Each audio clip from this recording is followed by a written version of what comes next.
Tamil cine talk நேயர்களுக்கு வணக்கம். உங்களுடன் பேசுவது உங்கள் சரவணன். இப்போ நம்ம பார்க்க போகிற விமர்சனம் ஆழி என்ற திரைப்படம். இந்த படத்தில் சரத்குமார், தேவியா சதீஷ், இந்திரஜித், வையாபுரி மற்றும் பலரும் நடிச்சிருக்காங்க. படத்துக்கு ஒளிப்பதிவு ஆனந்த் என் நாயர். படத்தை எழுதி இயக்கியிருப்பது மாதவ் ரமாதாசன் அப்படிங்கிற புதிய இயக்குனர். இந்த படம் ஒரு காதலை சொல்ல வந்த படம். ஆனால் இடைவேளைக்கு பின்பு வேறு மாதிரியாக அது மாறி அந்த காதலுக்கு எதிர்ப்புகள் எப்படியெல்லாம் ஒரு மனிதனுக்கு வரும், எப்படியெல்லாம் காதலருக்கு வரும் அப்படிங்கிறத காட்டுறதுக்காகவும் இந்த படம் எடுத்திருக்காங்க. இன்னும் கொஞ்சம் வித்தியாசமான ஒரு காதல் திரைப்படமாக அதை எடுத்துக்கலாம். படத்தில் சரத்குமார் நாகர்கோயிலில் இருக்கிற ஒரு மிகப்பெரிய தாதா, போதை மருந்து கடத்தலை செஞ்சுக்கிட்டு இருக்கிறவர். இவருக்கு ஒரு மகள் தேவியா சதீஷ். அந்த பொண்ணு அதே ஊரில் இருக்கிற ஒரு வழக்கம் போல் சினிமா பண்ணிலான காதல். ஒரே ஒரு ஒற்றை ரூம் இருக்கிற ஒரே ஒரு வீட்டில் இருக்கிற வையாபுரியோட ஒரு மகன். இப்போ காலேஜில் படிச்சுக்கிட்டே அவர் சைடாக ஒரு வேலையும் பார்த்துக்கிட்டு இருக்காரு. அதை வச்சு தான் அவருடைய குடும்பத்தை காப்பாற்ற வேண்டிய பொறுப்பு. ஆனால் சரத்குமாரோ மிகப்பெரிய கோடீஸ்வரன். தன்னுடைய மகள் மீது ரொம்ப பாசம் வச்சிருக்கிறார். அதே சமயம் தன்னுடைய கௌரவம், பணத்திமிர் எல்லாமே அவருக்கு இருக்குது. அதனால் காதலுக்கு அவர் ஒரு சாதாரண சின்ன பையனை போய் காதலிச்சிட்டாலேன்னு கோவப்படுறாரு. இந்த கோவத்தில் அந்த பையனை எப்படியாவது அடிச்சு நொறுக்கினா தான் மகள் திருந்துவான்னு சொல்லிட்டு இப்போ காதலன் இந்திரஜித்தை கடத்திட்டு போய் அவனை தன்னுடைய படகுல வச்சு அவனை சித்திரவதை பண்ணுறாரு. இப்போ அந்த படகு நடுக்கடலில் இருக்குது. அந்த சின்ன மீன்பிடி படகு, அதில் சரத்குமார் மட்டும்தான் இருக்கார். கூட அவரோட நாயும் ஒன்று இருக்குது.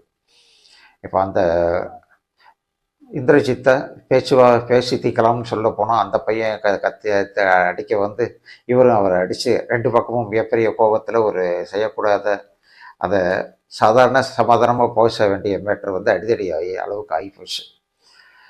இப்போ அதே சமயம் சரத்குமாரும் அந்த ஒரு இடத்துல இன்ஜினில் காலை கொடுத்து அவரும் மாட்டிக்கிட்டு எந்திரிக்க முடியாமல் இருக்கார்.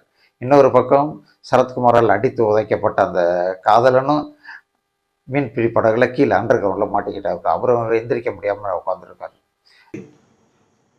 முதல் பாதியில் நிறைய வசனம் பேசும் கதாபாத்திரங்கள் வருவார்கள்.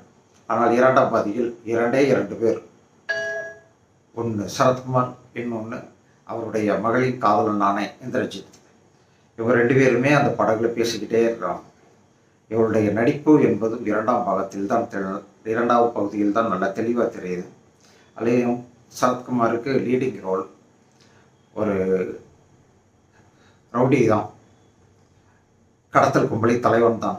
ஆனால் மகள் மீது அவ்வாறு பாசம் வைத்திருக்கும் அப்பா. அவருடைய சொத்து விலை மதிப்பில்லாதது. அதனால் மிகப்பெரிய பணக்காரனுக்குத்தான் தன் பெண்ணை கொடுக்க வேண்டும் என்று அவர் நினைத்திருக்கிறார். அது நல்லது, அது கரெக்டு தானே, நம்ம ஒன்றும் தப்புன்னு சொல்ல முடியாது. ஆனால் திடீரென்று வந்த இந்த காதல் அவரை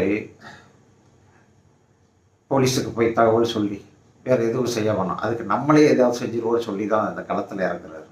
அதற்காக அவருடைய அந்த மகள் பக்கத்தில் உட்காந்து கொஞ்சம் கொஞ்சமாக பேசி அந்த மகள்கிட்ட அவள் காதலிக்கும் விவகாரம் தனக்கு தெரியும் அப்படிங்கிறத ஒரு சீன் இருக்குது.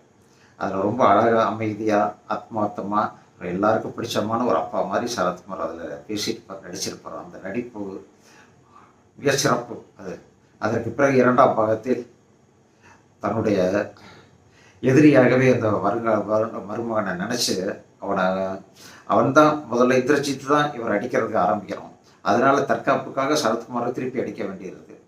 அதில் ஒரு உச்சக்கட்ட கோபம் மேலே போய் அவன் எந்திரிக்க முடியாத அளவுக்கு அவனுடைய காலில் கடுமையாக தாக்கிடுறான். அந்த வெறித்தனமான அந்த தாக்குதல், அந்த இடத்துல இருக்கிற அந்த ஸ்பீச், தன்னுடைய இயலாமை அவர் சொல்கிற விதம், இது சரியில்லை தம்பி அப்படி சொல்ல அடிதடி ஆனவனை கடைசியாக நிச்சயம் சாயத்தாட போகிற அப்படின்ற அளவுக்கு போயிடுறாரு, ஒரு எக்ஸ்ட்ரீம் லெவலுக்கு. அந்த சரத்குமார் அழகாகவும் நடிச்சிருக்காரு. ஆனால் அவர் நல்லவராக தன்னை நிலைநிறுத்திக்கவே இல்லை. தான் ஒரு கடத்தல் கும்பலை தலைவன், தப்பான வேலையை செஞ்சுக்கிட்டு இருக்கேன் அப்படின்னாலும் அவருடைய மகள் மீதான பாசத்தில் அவர் அப்பாவும் இல்லை. அதனால் அவரை ஒன்றும் சொல்ல முடியல. அவருடைய கேரக்டர் ஸ்கெட்ச் அழகாக பண்ணி அவரை நடிக்க வச்சுருக்காங்க. அதுக்கு அவர் இயக்குனருக்கு பாராட்டுங்க. இரண்டாவது அந்த இந்திரஜித் அப்படிங்கிற அந்த தம்பி அவர் ரொம்ப கஷ்டப்பட்டு நடிச்சிருக்காங்க. அவ்வளவு தாக்குதல் அவர் மேல. ஆனாலும் அந்த கடைசியில அந்த பையன் இவர சரத்குமார காப்பாத்தணும்னு நினைக்கும்போது, அப்ப கூட சரத்குமார் தன்னுடைய ஈகோவ விட்டுக் கொடுக்காம உதவி கேட்க மாட்டேங்கிறாரு. உதவி வேணாங்கிறாரு.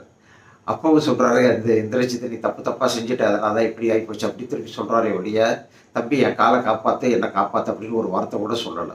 அதுதான் அந்த கேரக்டர் ஸ்கெட்ச். அந்த பையனும் கடைசியா சொல்றது, அந்த சரத்குமாருடைய ரத்தத்தை எடுத்து அவர் செவுத்துல எழுதுறான். அது பொண்ணோட பேர் முகிலான்ற பொண்ணோட பேர், அவனோட பேர் அருள். அது 2யும் எழுதி காட்டுறான். ஆனா அந்த இடத்துல ஒரு வசனம் வச்சிருக்கணும் இந்த இயக்குனர். எல்லா ரத்தமும் ஒண்ணுதான். உன் ரத்தத்தை எடுத்து இதே மாதிரி எழுதலாம். என் ரத்தத்தை எடுத்து இதே மாதிரி எழுதலாம். ஆனா யாருடைய ரத்தம் இது அப்படிங்கிறது யாராலையும் கண்டுபிடிக்க முடியாது. அப்படின்னு ஒரு வசனத்தை வச்சிருந்தா இன்னும் நல்லா இருந்திருக்கும். ஆனா வசனமே இல்லாமல் அந்த முகப்பாவனையிலேயே சரத்குமாருடைய முகப்பாவனையிலேயே அவன் வந்து காதலை வேணும் கேட்கிறான் அப்படின்னு சொல்றத அவர் புரிஞ்சுக்கிட்டாரு. ஆனா தியேட்டரில் சிங்கிள் ஸ்கிரீன் தியேட்டரில் 50 ரூபா டிக்கெட்டில் வந்தவங்களுக்கு புரியுமா? அவங்களுக்கு கொஞ்சம் புரிகிற மாதிரி எழுதணும்ல. அதனால இந்த வசனத்தை கொஞ்சம் நிறைய பேசியிருக்கணும் கிளைமாக்ஸில். அது பேசாமல் விட்டது அவருடைய தப்பு. அந்த பையனின் துயரமான ஒரு முடிவு நமக்கு ஒரு மனசில் ஒரு ஃபீலிங்கை கொடுக்குது. அப்படின்னாலும் அப்போவும் சரத்குமார் அந்த பையனுடைய வாழ்க்கை என்ன ஆச்சு அப்படின்னு யோசிக்காமல் இந்த செயலை செஞ்சிட்டோமே அப்படின்னு சொல்லி ஒரு வருத்தப்படுற மாதிரி ஒரு வசனமும் வச்சுருக்கணும். அந்த வசனமும் அதில் இல்லை. இது 2 தான் அந்த படத்தில் மிகப்பெரிய பேக்ட்ராப்பாக ஆயிடுச்சு. அதோட இந்த படத்தின் 2ஆம் பகுதி முழுக்கவே இவங்க 2 பேருமே வர்றாங்க. படகுலேயே ஷூட் நடக்குது. படகுலேயே தான் எல்லாமே அப்படின்றப்போ நமக்கு கொஞ்சம் போர் அடிக்கிற மாதிரி போகுது. கொஞ்சம் அவரை தேடுதல் வேட்டை வெளியில் நடத்துகிறாங்க அப்படின்ற மாதிரி எல்லாம் கொஞ்சம் கொண்டு வந்திருந்தா நல்லா இருந்திருக்கும்.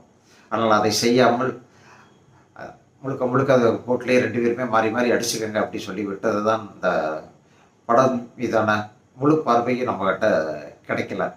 நம்முடைய முழு ஆதரவும் அவங்களுக்கு கிடைக்கல. இன்னும் கொஞ்சம் நல்லா பண்ணியிருக்கலாம் அப்படிங்கிற ஒரு வார்த்தை தான் நம்மகிட்ட வருது. அதே மாதிரி ஒளிப்பதிவு செஞ்சவரும் ரொம்ப சிறப்பாக பண்ணியிருக்காரு. அந்த ஒரே ஒரு போட்டுக்குள்ளே நடக்குதுன்னா அதிகபட்சம் ஒரு 4 சைடு தான் இருக்குது. ஆனால் அதுக்குள்ளேயே விதவிதமான வேறமான கோணங்களில் அந்த படத்தை நடித்தவங்களை நடிக்க வச்சு ஷார்ட் எடுத்திருக்காரு டைரக்டர். அதனால கொஞ்சம் போர் அடிக்காமல் நமக்கு இருக்குது. அதே மாதிரி படத்தோட இசை வந்து எந்த நேரத்தில் எந்த இசை வரணும் அப்படின்னு சொல்லி தெரியல. ஆனால் அந்த இசையை இடையில போட்டு அந்த பாடல்களையும் போட்டாங்க. அந்த பாடல்களோட பின்னணி இசையாக வரும். ரொம்ப அழகாக கொண்டு போயிருக்காங்க.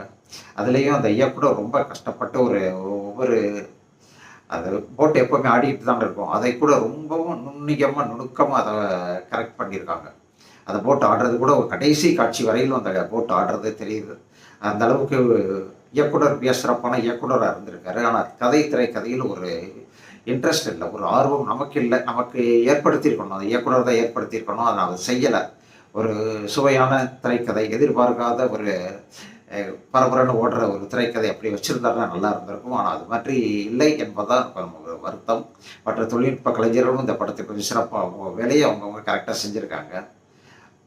ஆனாலும் இந்த படம் உங்கள் வீட்டுக்கு பக்கத்தில் ஏதாவது தியேட்டர் வந்திருந்தால் நிச்சயமாக போய் பாருங்கள். ஒரு முறையாவது இந்த படத்தை நிச்சயமாக பார்க்கலாம். அதில் எந்த தவறுமே இல்லை, எந்த ஒரு தயக்கமும் வேண்டாம். நிச்சயமாக நீங்கள் இந்த படத்தை ஒரு முறையாவது பார்க்கலாம்.